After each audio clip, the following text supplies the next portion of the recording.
$100,000. $100,000. Do you know what $100,000 is? In Kenyan shillings. In Kenyan shilling. Like a million. $100,000. $100,000. I guess. Can I guess?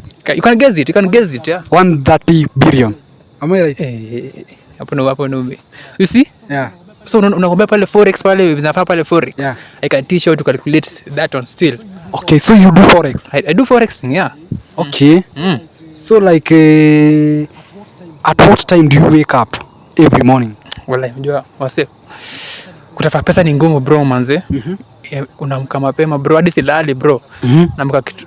Sema average ya day I can wake up kitu kama saa 8 usiku bro. Saa 8 usiku. Saa 8 niko hapo nimeingia forex yangu, computer hapo, laptop hapo. Yeah. Nimetoa nimebaki na vest. Yeah. Yeah, bro kutafuta pesa. Kwa sababu unaona nikijivaa hivi simple, nikitembea na vest, yeah, nikitembea na floaters. Yeah, Sina bro. Pesa uko nazo. Sasa niko nazo.